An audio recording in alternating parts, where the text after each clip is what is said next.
Hai guys, kali ini Mimin bakal cerita film My Lovely Angel. Film itu di Korea dan dirilis di tahun 2021. Film itu menceritakan perubahan kehidupan dari seorang laki-laki yang hidup sendiri dan suatu ketika ia bertemu dengan seorang anak kecil yang tunanetra dan tunarungu. Bagaimana kelanjutannya? Kita langsung ke ceritanya aja ya guys. Let's get started. Ceritanya berawal dari seorang laki-laki yang bernama Jesse. Ia adalah seorang yang memiliki agensi aktris, namun ia tidak memiliki kantor dan hanya bermodalkan fan. Ketika di fan, tiba-tiba ia menerima telepon dan telah dikabarkan bahwa salah satu aktris dari agensinya itu meninggal. Dan akhirnya ketika tahu, ia pun berniat untuk mencoba mendapatkan uang dari rumahnya aktris tersebut. Namun tiba-tiba terlihat seorang anak perempuan yang bernama Yoonhye yang buta dan tuli. Jae-sik pun mencoba mendekatinya, namun Yoonhye menghindarinya dan berteriak. Akhirnya Jae-sik mencoba menghubungi ayah dari si Yoonhye, namun ayahnya Yoonhye tidak mau berhubungan dengan Yoonhye lagi. Singkat cerita, si Jae-sik pun berpura-pura menjadi ayah biologisnya Yoonhye demi mendapatkan uang deposit ibunya Yoonhye. Ia pun berusaha mendekatinya dan memberi makan mie yang awalnya tidak dimakan, akhirnya pun dimakan oleh si Yoonhye.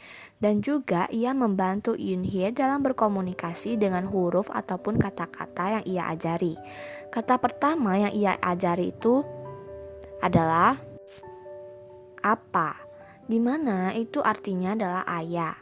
Seiring berjalannya waktu, mereka pun terus bersama dan Jae-sik pun merawat Yoonhye seperti anaknya sendiri. Dan Yoonhye pun mulai nyaman dengannya. Suatu hari tiba-tiba terlihat segerombolan orang datang dan menyita barang-barangnya Jiung dan juga depositnya, sehingga hal itu membuat Jae-sik patah semangat. Belum lagi ia juga dikejar oleh salah satu temannya yang mengkhianatinya. Dan timbullah suatu harapan di mana terdapat pesan yang ia baca, di mana pesan itu menunjukkan bahwa si Yoonhye mempunyai bibi. Singkat cerita, mereka pun ke kampung sana dan berusaha mencari bibinya Yoonhye, namun tidak ketemu. Akhirnya mereka berdua pun bertemu dengan seorang kakek dan anaknya yang memberi mereka tumpangan untuk tidur dan makan. Si Jae-sik pun disuruh untuk bekerja di sana sebagai gantinya. Di suatu hari, ia pun menerima telepon bahwa mungkin bibi yang ia cari itu adalah seorang penipu. Dan akhirnya ia pun terus melanjutkan bekerja di sana sampai suatu saat si teman pengkhianat itu datang dan mengambil van miliknya si Jesse dan menyuruhnya untuk membayar sisanya nanti. Ia pun dengan sedih pulang dan babak belur. Tiba-tiba ia melihat toples dan terlihat banyak uang. Namun ia tidak mengambilnya karena Yoonhye dan kakek dari perempuan itu hilang. Mereka pun pergi mencari dan menelusuri jalanan itu dan akhirnya pun ketemu. Si Jesse pun sedikit lega. Keesokannya pun ia dan Yoonhye pun meninggalkan kampung itu. Ia pun berencana untuk membawa Yoonhye ke ayah kandungnya. Namun entah bagaimana, karena beberapa faktor akhirnya tidak jadi. Dan ia pun akhirnya membawa Yoonhye ke suatu tempat organisasi anak. Ia meninggalkan Yoonhye di sana. Seketika ia memberikan roti kesukaan Yoonhye dan pergi. Setelah Yoonhye sadar bahwa Jae-sik tidak ada, ia pun terus mencarinya dan menangis di depan pintu.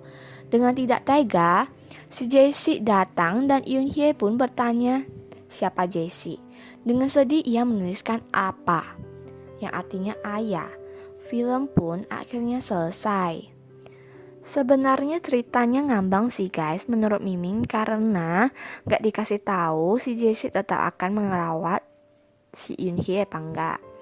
But anyway, film itu bikin Mimin terharu banget karena si Jae-sik yang bukan siapa-siapanya aja masih mau merawat si Yoonhye seperti anaknya sendiri. Terus pesannya itu guys, di akhir cerita kita dikasih tahu bahwa kita sebagai orang normal harus lebih aware dan lebih memperhatikan orang yang berkebutuhan khusus. Terus di filmnya itu kita dikasih tahu bahwa tidak ada kelas khusus untuk anak yang memiliki kedua kekurangan itu. Dan yang ada hanya salah satu, misalnya tunarungu, kelas tunarungu atau kelas tunanetra gitu. Jadi tidak bisa untuk keduanya. Tapi gak tahu juga ya guys kalau kita di Indo atau di tempat lain gitu gimana.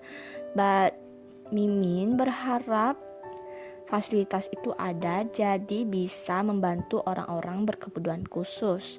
Dan jangan lupa ya guys untuk tetap bersyukur.